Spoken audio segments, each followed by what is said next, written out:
Hi there, I'm Marwan. When I was 14, my parents laughed in my face and kicked me out onto the street, said I'd come crawling back, begging. But what hurt more than the night they threw me out was how they kept coming back to finish what they started. They spread lies about me, ruined every chance I had, and when I finally built a billion-dollar company without them, they tried to tear it all down, again. Ever wonder how far a family can go, just to watch you fail? I'm 32 now, sitting at the top of a billion-dollar tech construction company based in San Francisco, the kind of life people envy. But none of them know the night that rewrote everything. The night I lost everything at 14. Growing up in Tucson, Arizona, I wasn't the daughter my parents dreamed of. Osric, my father, was a man who believed authority wasn't given, it was seized. My mother, Selena, was his echo. They had one obsession: image. Their reputation in the neighborhood mattered more than anything, more than me. They had plans for me: honor student, Ivy League, perfect daughter who smiled in photos and stayed quiet at dinner. But I wasn't that girl. I questioned them. I wanted something different. And in their eyes, that made me defective. I didn't know that one night in 2010 would be the night everything snapped. It was a Saturday. The house smelled like roast beef and stale wine. They'd invited half the neighborhood, relatives, friends, anyone they could show off to. I was at the far end of the dinner table, mostly silent, chewing the inside of my cheek while they laughed too loud, talked too much. Then came the moment. My father raised his glass and said, "Our daughter has something to share, don't you, Marwan?" I knew what he expected, some rehearsed gratitude speech. Instead, I looked up and said quietly, "I'm not going to be the daughter you want. I don't want to go to Stanford. I don't want to live your life." The room went silent. You could hear a fork drop. My mother's smile cracked like cheap porcelain. Osric's jaw tightened. He leaned forward. "Excuse me?" "I don't want to be part of this performance," I said, louder now. "I want my own life." Selena's voice cut like a blade, sweet and sharp. "Look at you, ungrateful. You'll be back here in a month, begging us to let you in." Her words made the air heavier, but it was my father's reaction that shattered me. He stood up, looked around at the relatives, then laughed. A cold, calculated laugh. "She thinks she's too good for her family. Let her go. She'll learn soon enough." They didn't even let me pack properly. My mother grabbed an old backpack from the hallway, stuffed in a few clothes and my worn sneakers. My father opened the front door, gestured toward the dark street like a hotel doorman. "Out," he said. "If you're so grown up, let's see how far you get." I remember every face around that table. Some shocked, some entertained. No one stopped them. They threw me out like yesterday's garbage. Outside, the Tucson night felt colder than it should have in April. I stood there, holding that stupid backpack, waiting for someone, anyone, to tell me it was a joke. No one did. The door slammed behind me. I didn't even hear it lock. They knew I wouldn't dare come back. I walked down the driveway, numb, my heart pounding so loud I couldn't hear anything else. That night, it didn't end there. Around 10 p.m., while I was still wandering the streets trying to figure out what to do, I passed by Mrs. Jensen's house, our neighbor. Her front window was open. I heard her voice laughing. "She finally kicked Marwan out," Mrs. Jensen said to someone on the phone. "That girl's always been trouble. Selena says she won't last a week." The next day, everyone knew. Selena made sure of it. She called half the block that night, parading her victory. I heard things like, "Sometimes tough love is the only love," and "You can't let a child disrespect you in your own home." By Monday, kids at school whispered behind my back. Not that I stayed long enough to hear most of it. The humiliation wasn't just in being thrown out. It was in the knowledge that they wanted people to know. They didn't want me to come crawling back. They wanted to watch me fall. That night, sitting on the curb outside a 24-hour diner, staring at my scraped-up sneakers, I realized something. They weren't just done with me. They wanted me to fail. And I promised myself right there, under the blinking neon sign, and the cold Arizona night air, I wouldn't give them that satisfaction. I would survive. I would win.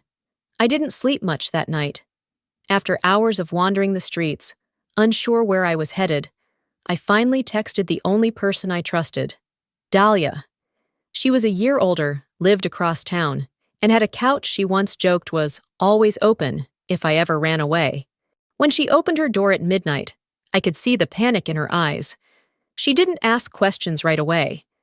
Instead, she handed me a blanket and said, "You can crash here tonight. We'll figure things out in the morning." That couch became my island in a sea of uncertainty. The next morning, the Arizona sun felt harsh and unforgiving through the blinds. I barely had the energy to get up, but I knew I had to. I told myself school would at least be something familiar, something normal. I gathered my backpack, the same one my parents had stuffed with my clothes like I was nothing, and headed back. The moment I stepped onto campus, it felt like something had shifted. Whispers floated in the hallways. People glanced, then looked away quickly, like I was contagious. I told myself it was just in my head, until I was called to the principal's office during third period. Principal Harris didn't even look me in the eye when I walked in. He cleared his throat awkwardly, motioned for me to sit. "Marwen," he began, flipping through a folder.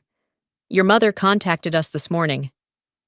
I sat up straighter, my stomach tightening. "What did she say?" He avoided my gaze. "She's requested that we remove your name from school records, effective immediately." It took me a second to process. "What do you mean, remove my name?"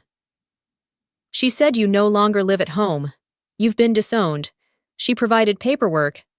And—" He hesitated, glancing at me like he wanted to apologize but couldn't. "She also informed us you've been struggling mentally, that you're unstable, a danger to other students." I felt something inside me break, sharp and irreparable. My parents hadn't just kicked me out of their house, they were erasing me, making sure I couldn't belong anywhere. "Is that why everyone's been staring at me?" I asked quietly. He didn't answer. He didn't have to. By lunchtime, my school ID had been deactivated. I couldn't access the cafeteria. The bus driver told me my pass didn't work anymore. It was as if I had vanished overnight, like I'd never been there. Dahlia tried to act like nothing had changed, handing me her extra sandwich at lunch. But even she couldn't shield me from the looks, the parents who pulled their kids away when I walked past, the teachers who stopped calling on me in class. One afternoon, as I walked home alone, I overheard two mothers talking outside the grocery store. "Poor Selena," one of them said. "Kicking your own daughter out. That takes guts." The other woman nodded, folding her arms. "Well, you know how kids are these days. Unruly, disrespectful. She had to do what she had to do." They talked about me like I was some cautionary tale, like I wasn't even human. The worst part wasn't the gossip. It wasn't the stares or the loss of stability. It was the voice in my head whispering, "Maybe they're right. Maybe you really are broken." Days blurred together after that. No school, no home. I crashed at Dahlia's, but her parents weren't thrilled about me being there. The couch wasn't a long-term plan, and I knew it. I spent hours walking around town, applying for part-time jobs I wasn't old enough to legally hold, pretending like I had control over anything. One night, after yet another rejection, I sat alone at the bus stop, watching the headlights blur past. They hadn't just thrown me out. They'd dismantled every piece of my existence, and I couldn't shake the sinking feeling that I was exactly who they said I was, disposable. But as I stared out at the empty street, something inside me hardened. If they wanted me erased, I'd make damn sure I became someone they couldn't ignore. That was the day I realized I wasn't just homeless. I was invisible. People stopped seeing me the moment my parents erased me. But being forgotten wasn't the worst thing. They made sure I was remembered for all the wrong reasons. It started slowly. A neighbor's glance that lingered too long. Store clerks watching me like I was about to slip something into my pocket. I tried to ignore it. I told myself I was imagining things. But one afternoon, A week after I'd been kicked out, I walked past Mrs. Jensen's yard again. She was watering her flowers, pretending not to notice me until she spoke loud enough for me to hear. "Lock up your purses, ladies," she said to her friend. "The thief is back." I froze. Her friend didn't even glance my way. "Is that the one Selena said stole money from her?" "Yep," Mrs. Jensen replied, shaking her head like she pitied me. "And pills, too. Drugs. Poor Osric and Selena, raising a child like that." I wanted to scream. To tell them it was a lie. But I knew it wouldn't matter. The rumors spread like wildfire after that. Everywhere I went in the neighborhood, whispers followed me like shadows. I wasn't just the daughter who'd been thrown out. I was the thief, the junkie, the troubled kid who couldn't be trusted. Store owners stopped letting me in without following me down every aisle. Kids I'd known since elementary school crossed the street when they saw me coming. One night, while scrolling through Dahlia's old laptop at her place, I stumbled onto something that nearly broke me. My old classmates had started a Facebook group. It wasn't private. The name was clear. Marwan's Meltdown. They'd taken an old yearbook photo of me and slapped a red "wanted" sign over it. Underneath, there were edited photos, one with my face photoshopped behind prison bars, another where someone had crudely drawn a syringe in my hand. The captions were worse. "Guess she finally snapped. She always looked like a junkie. Wonder how long before she ends up in juvie." There were comments from people I used to sit next to in class, people who'd been at birthday parties at my house, people who knew better, or should have. I scrolled further and saw posts claiming I'd been arrested, that I'd stolen cash from my parents' safe, that I'd been caught dealing drugs behind the school. All of it was fake, but it didn't matter. The next day, when I stopped by a diner on 4th Street to ask if they were hiring, the manager barely looked at me before shaking his head. "Not looking to hire troublemakers," he muttered. Another place. Another door slammed. I wanted to crawl out of my skin. The rumors followed me everywhere. They weren't content with kicking me out of their house. They wanted to make sure I had nowhere left to go. I remember sitting outside that same diner later that night, the air dry and cool against my skin. I watched families laughing inside, their worlds intact, untouched. I thought about what my parents had told people, that I was dangerous, broken, worthless. Maybe if you hear something enough times, you start to believe it. That night, I almost did. Almost. But then I thought about the way they laughed when they threw me out. The way they'd made sure everyone knew they were the ones in control. That's when I realized their lies wouldn't kill me, but my silence might. That night, something inside me snapped, and I knew the next time they tried to break me, I'd be ready. I spent the next few weeks keeping my head down. No more trying to defend myself, no more fighting the rumors. I realized fighting fire with fire only fed their story. Instead, I started quietly saving every penny I could. Dahlia's parents tolerated me, but I knew I was on borrowed time. So I took whatever odd jobs people didn't want, cleaning garages, stacking boxes, even scrubbing floors at the local laundromat after closing. It wasn't glamorous, but it kept me afloat. One evening, while wiping down tables at a small diner off Speedway Boulevard, a man walked in.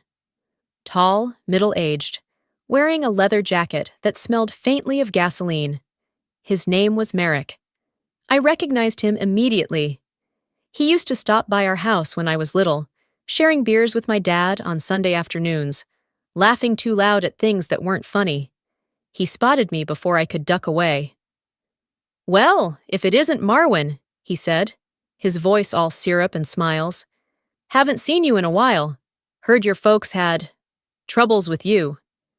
It wasn't what he said, it was how he said it. Like he knew the story, like he thought I was exactly what everyone said.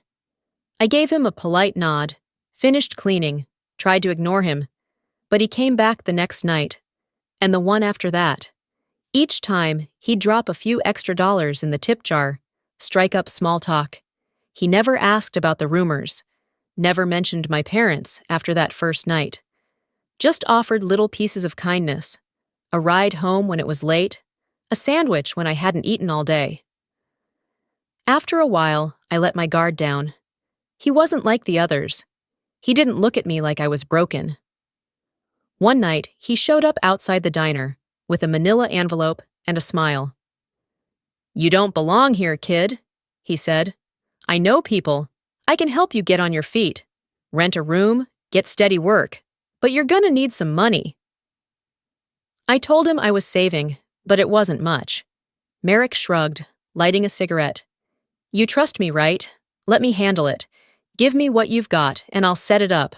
No strings attached." For a second, I hesitated. But no one else had ever offered me anything without expecting something in return. I handed him everything I had saved, every single dollar, nearly $1,200. It felt like my last shot.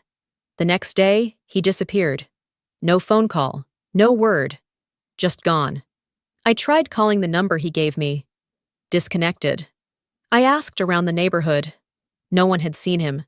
3 days later, Dahlia showed me a message she'd found on her older brother's Facebook account. It was from Merrick, a private message to my parents. "She's still stupid enough to fall for it," he wrote. "Told you she needed one last lesson." My stomach dropped. It wasn't random. It wasn't just Merrick. They had sent him. Osric and Selena knew I was surviving, and they couldn't stand it, so they sent someone to tear me down one more time. That night, I didn't cry. I didn't scream. I sat on Dahlia's back porch, staring up at the empty Arizona sky. And I made a decision. That was the last time anyone would ever use me. They wanted me broken. I was going to make sure I became unbreakable. For years, I ran from their poison. This time, I was ready to fight back. After Merrick's betrayal, I buried myself in survival. I worked, I studied. I kept my head down and made myself invisible. Not because I was weak, but because I was building something they couldn't touch. By 21, I had clawed my way into an apprenticeship at a small tech construction firm in Phoenix. I worked 16-hour days, took online classes at night, slept 4 hours if I was lucky. No one handed me anything. I fought for every inch. By 26, I had saved enough to move to San Francisco and launch my own company, a hybrid tech construction startup that specialized in sustainable housing. I named it MarTech, not after myself, but as a reminder of everything they said I couldn't be. The first few years were brutal. Investors turned me down. Clients didn't take me seriously. Men in boardrooms called me sweetheart, like I didn't belong there. But I kept going. By the time I was 30, local news outlets started noticing. Young woman CEO reinvents affordable housing. Tucson native breaks barriers in Silicon Valley. Every time they wrote my name, it felt like another brick added to the wall between me and my parents' voices in my head. For the first time in years, I started to breathe. Until the day I saw the Facebook post. A friend from back home had tagged me in a comment, asking, "Is this your mom?" I clicked the link. There she was, Selena. A carefully curated photo of her in front of a church fundraiser, hands folded like a saint. The caption underneath made my stomach churn. It breaks my heart that my only daughter abandoned her family for money and fame. Some kids forget where they came from. I pray for her soul every night. The comments were worse. "You did your best, Selena. Sometimes kids go bad." Ungrateful children always come crawling back when it's too late. I stared at the screen, pulse pounding. But it didn't stop there. The next week, one of my investors forwarded me an email from Selena Osric, subject, a warning about Marwan. The message was short, sharp, and filled with poison. "She may look successful, but you should know how she treats her family. She abandoned us. Be careful doing business with someone who has no loyalty." I read it twice, then 3 more times. There it was. The same strategy they'd used when I was 14. But this time, they weren't whispering in grocery stores. They were trying to burn down everything I'd built. That night, I picked up my phone and called her. She answered on the second ring, voice sweet like sugar-coated glass. "Well, well, you finally remembered you have a mother. I didn't waste time. You listen to me carefully, Selena, I said, voice calm but sharp. If you ever try to sabotage my life again, I will drag every dirty thing you've ever done into the light. And believe me, I have receipts. She laughed, soft and fake. Oh, honey, you're still so dramatic. I'm not a kid anymore, I said coldly. And this is your last warning. Next time, I won't call. I'll expose you. There was a pause, just long enough for me to picture her smirk slipping. You've changed, she finally said. No, I replied. I grew up.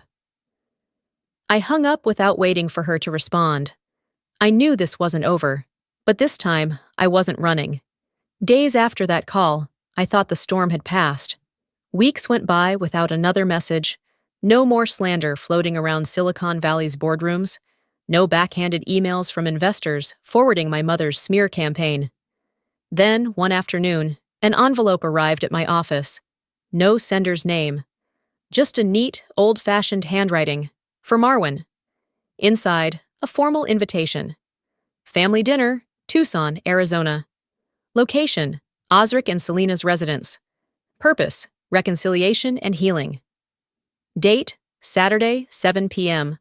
I stared at it like it might catch fire in my hands. At first I laughed. They'd spent years trying to destroy me, and now they wanted peace. But a tiny part of me wanted to see what game they were playing. That Saturday, I flew back to Tucson. Not for them, but for myself. I needed to look them in the eyes and see what was left. The evening was uncomfortable from the start. Selena greeted me at the door like nothing had happened, her arms open, her smile thin and brittle. Oh, darling, she cooed. You look so successful. We're so proud. Osric shook my hand like I was a business associate, not the daughter he'd thrown away. The dining room was decorated like it always had been. Polished silverware, floral centerpiece, everything staged perfectly, like a picture in a magazine.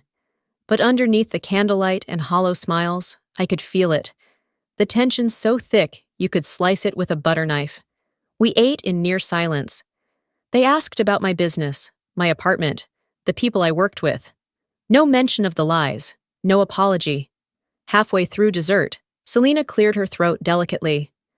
Well, sweetheart, she said, folding her napkin too neatly, there's actually something we wanted to talk to you about. Osric nodded solemnly, like a man about to deliver bad news to a stranger. That's when she slid the folder across the table. Legal papers, a cosign request, a mountain of debt staring back at me in black and white. Credit cards, unpaid loans, a second mortgage. Just a little help, Selena said sweetly, like she hadn't spent a decade trying to ruin me. Family should stick together. I stared at her, stunned at how far she would go. This isn't a small favor, I said quietly. You want me to take responsibility for your choices. Osric leaned forward. We built you, Marwan. You wouldn't be who you are without us. I laughed, sharp and bitter. You're right, I wouldn't. Because every ounce of success I have is built on surviving you. Selena's smile froze. I thought you wanted to make peace, I continued. But this is just another game, another leash. She sighed dramatically. We thought you'd grown past your childish anger. I pushed the papers back across the table. Here's what I've grown past, letting you manipulate me.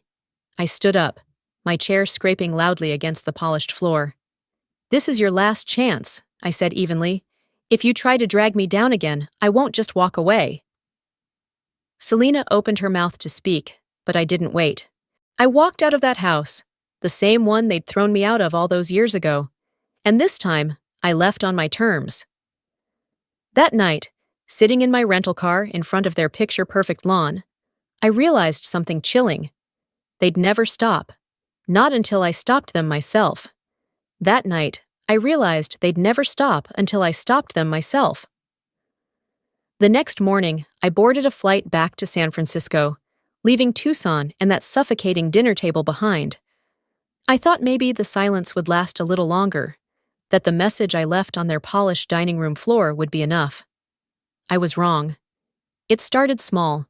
a text from my cousin Amanda, the one I hadn't spoken to since I was 16. "Hey!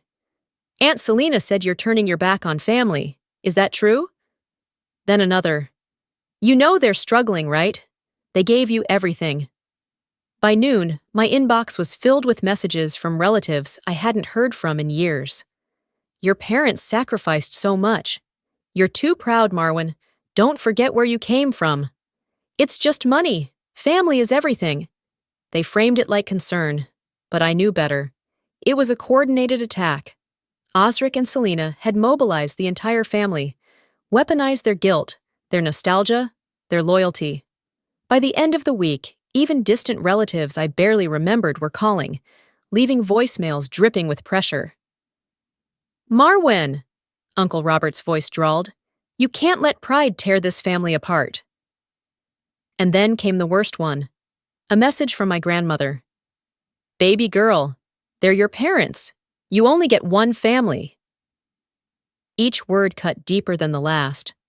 I could almost hear Selena coaching them behind the scenes, painting herself the martyr and me the villain. But it didn't stop there.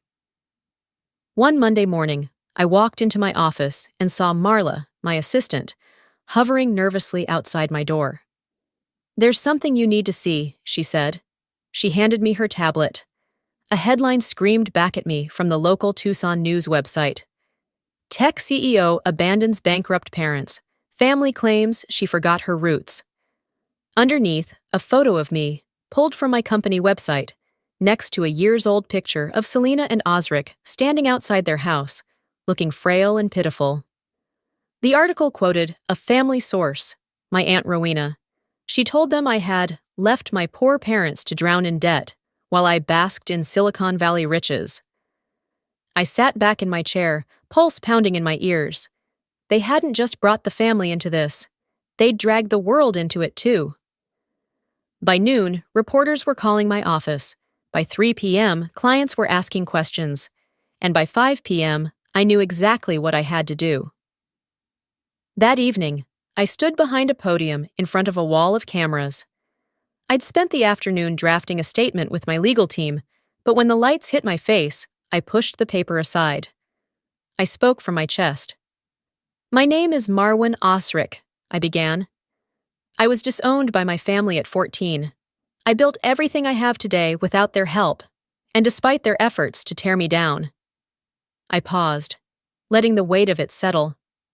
"I will not apologize for surviving. I will not apologize for protecting myself." I glanced straight into the cameras. I love the idea of family, but family does not mean manipulation, exploitation, or abuse, and I will not allow anyone, blood or not, to weaponize my past against me. I stepped away from the mic to the sound of flashing cameras. That night, as I sat in my apartment overlooking the bay, I knew something fundamental had shifted. They'd wanted a war. Now they had one. What came next wasn't just war. It was survival. The morning after my press conference, I woke up to a flood of emails. Some were supportive. Strangers, colleagues, even old classmates who'd quietly watched my rise. Others were ugly, laced with judgment and shame. But in the middle of all that noise, one message stood out. It was from Selena. No subject line, no greeting. "We're losing the house. Your father is sick. We need you." Short, sharp, meant to cut. I deleted it without replying, but she didn't stop. The next day, a voicemail. "Marwan, it's your mother. I know you're angry, but your father, he's not well. We're behind on the mortgage. The bank's coming after us. Please, don't let us end up on the street." For a moment, I felt it. That old guilt, the one they'd been feeding me since I was a child. But it wasn't the same anymore. I knew better. 3 days later, another message arrived. This time, an email with an attachment. Medical records. Subject line, "Your mother's condition." I opened it reluctantly. Stage 4 cancer diagnosis. The words blurred in front of my eyes. And then, something told me to check. I forwarded the document to one of my attorneys, who had contacts in Arizona's health system. It didn't take long. The records were fake. The name of the physician didn't match the hospital. The dates of diagnosis conflicted. It was a fabrication, a final, desperate manipulation. That evening, I sat alone in my apartment, the city lights of San Francisco glowing beyond my window. I stared at the email, at the cold, calculated lie. They hadn't just wanted my money. They wanted to own me again. The next morning, I booked a flight to Tucson. When I arrived, I didn't go to their house. I asked them to meet me at a coffee shop downtown, neutral ground. They walked in together, older, smaller than I remembered, but still wearing the same masks. Selena smiled, brittle as glass. Osric stayed quiet, his eyes hollow. "You got my message," she said softly. I nodded, sliding a folder across the table. It contained the mortgage balance, the overdue notices, every financial document they'd quietly sent me over the past few months. "I'll pay this," I said calmly. "One time." Selena's face lit up like Christmas morning. "But—" I raised a hand, cutting her off. "This is the last thing I will ever do for you." Her smile faltered. "I'm not doing this because I owe you," I continued. "I'm doing it because I want to close this chapter." Osric shifted uncomfortably in his seat. "There's something else," Selena said quickly, voice soft and syrupy. "I've been sick." I shook my head. "Don't," I said. I checked. The reports were fake. Her mouth opened, then shut again. The lie exposed, hanging heavy between us. "I'll clear the mortgage," I said. "But after that, we're done." Osric leaned forward. "We're family!" I met his gaze without blinking. "No," I said quietly. "We're strangers who used to share a roof." I stood, leaving the check on the table. Selena called after me as I walked away. "Marwan, you're making a mistake. You'll regret this." I didn't look back. That night, flying home, I stared out the plane window at the darkness stretching below.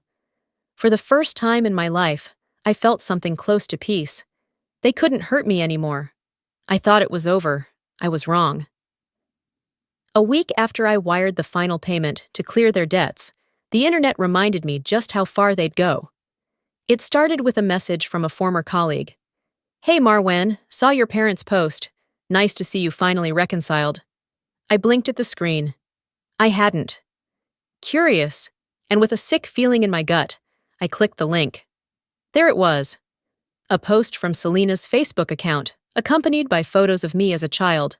Birthday parties, first day of school photos, me grinning awkwardly at 14, the night before they threw me out. "Family is everything," the caption read. "We're so proud of our daughter and all she's accomplished." No matter what, a parent's love never fades. Thousands of likes, comments from neighbors, old family friends. "You raised her well." "She's a testament to good parenting." "Glad you all patched things up." I scrolled faster, my heart sinking. Instagram, Twitter, even local media outlets picked up the story, painting Osric and Selena as proud, supportive parents behind a wildly successful daughter. They posted photos I hadn't seen in years. They painted a picture of a perfect, loving family, a family that never existed. It wasn't just vanity, it was theft. They were hijacking my story, turning my survival into their achievement. By noon, reporters were emailing my office for quotes about our beautiful family reunion. By afternoon, I'd had enough. I called my legal team. They moved fast. We filed cease and desist letters, copyright claims over the photos, public statements correcting the narrative. We didn't scream or argue. We documented. We dismantled their fantasy. And then, I let it go. I could have done more. Could have dragged them publicly through the mud, listed every betrayal, every cruel thing they'd done. But I didn't. Because I was tired. Tired of fighting ghosts. Weeks passed. The media storm died down. People moved on to the next scandal, the next feel-good story. One night, sitting in my apartment overlooking the bay, I scrolled past an old family photo someone had reposted. There we were. Me, 10 years old, between Osric and Selena, smiling like I belonged. I closed my phone and leaned back. For so long, I'd believed that survival meant winning. That if I worked harder, became bigger, richer, louder, I could drown out the pain. But the truth was quieter. I hadn't needed to win. I'd needed to be free. And I was. My scars would never disappear. Some nights, the echoes of their laughter still rang in my head. Some wounds don't heal, but they don't have to define you. I became everything they said I couldn't, and I did it without them. Before I let you go, I want to leave you with this. If there's one thing I've learned from everything I lived through, it's this. Family isn't about blood. It's about how people make you feel when you're at your worst. It's about who shows up when you have nothing to give. Sometimes the people who are supposed to love you the most are the ones who break you. But hear me when I say, you are not what they did to you. You are not the scars they left behind. You are the person who stood up and kept going anyway. In this country, we're taught to believe in second chances. But you also have the right to protect your peace, your future, your freedom, even if that means walking away from the people who gave you life. So now I want to hear from you. Have you ever had to cut ties with someone you thought you couldn't live without? What was the moment you finally realized, enough is enough? Drop your story in the comments. If this video touched you or made you feel seen, type number 1 in the comments, or tell me where you're watching from. And if you didn't like this story, I want to know why. What part didn't sit right with you? Your voice matters here. And hey, if you want to hear more true stories like this one, stories that will make you think, make you feel, maybe even help you heal, make sure you hit that subscribe button. This isn't just a channel. It's a place where we talk about the things nobody wants to talk about, but everyone needs to hear. Because at the end of the day, your past doesn't get to decide who you become. You do.